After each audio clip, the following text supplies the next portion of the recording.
Hello, I'm Rob. Thanks for tuning in. In this segment, I'm going to just show you a little bit about microphones, so let's get going. I want to show you, there are some industry standard microphones. This happens to be a Shure SM48. I have over here a variety of microphones. Here's an SM58 that looks about the same. This particular one has a switch. There are other dynamic microphone choices. These happen to be from AKG. They look a little different. They have different specifications. What you want to do is you want to actually look at the specifications of a microphone. This happens to be an AKG C1000. This is a condenser mic. These microphones that I showed you before, these microphones are dynamic mics, okay? So the dynamic microphone works by, as a matter of fact, I'm going to go and do this on the SM48. The head comes off. And what there is there's a little capsule in here, and that's what picks up the sound. Now this capsule is a thin membrane, and it's wrapped around a magnet. It's a coil of wire wrapped around a magnet, and it's called dynamic because it's a dynamically changing membrane, and that generates electrical energy that comes out the pins, right? There's some electronics in the body here, but the idea is that this guy makes its own power. He generates electrical energy, microvolts. So very small signal, and that's where gain comes in the board. We'll talk about that in another segment. A condenser microphone, though, however, such as this one, is a special circuit. So inside the body here, there's a special circuit. As a matter of fact, you can tell a condenser mic because it takes batteries. There's a little battery compartment. You notice that because this has been in storage, there's no battery here. Very important there. So we don't want to corrode the inside. And there's a mic element here. It's a very sensitive mic element.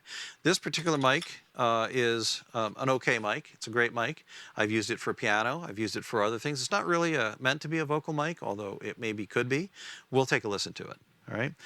Then you have other things that are studio condensers. This is a C3000. It's good for a lot of things. It's a condenser mic. Here we have a C214. This is one of a stereo matched pair. There are some switches usually on them, if you can see that here and here. These switches are for padding, and this switch here is for rolling off. Those are two different functions to help it sound better. And then, of course, we have other studio microphones such as this AKG 414, little trapezoidal shape. You might recognize this guy. This was actually used by talk show hosts like Johnny Carson and whatnot. There's more buttons on the back of this microphone and on the front of this microphone. You can choose different pickup patterns, figure 8 if you want, that sort of thing. So this is a more exotic microphone. But for today, and for what we're doing, for this Hot Rods in Harmony, this SM48, we'll take a listen to it, or this SM58. These are going to be probably the couple of mics that we see the most. Now, before we get off of microphones, I'm going to talk about another option here. This is a wireless microphone. I know you guys all know what wireless microphones are, handheld. Works okay. This particular one is a Sennheiser. There are lots of great names. There's Audio-Technica, there's Shure.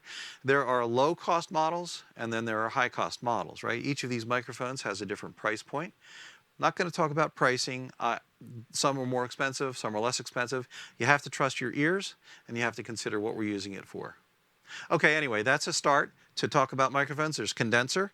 Condenser microphones need power, need battery power, and if you don't have a battery slot, like on a microphone such as this, you need to use phantom power from the board.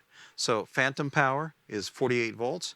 Believe it or not, 48 volts DC comes from the board, powers the microphone, and then you get your sound. If you're trying to use a condenser microphone and you can't hear anything, just check to see that 48 volts is turned on.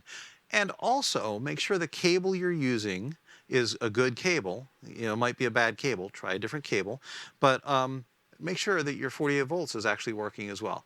It might not be a bad microphone, it might be a bad cable, or it might be 48 volts isn't working.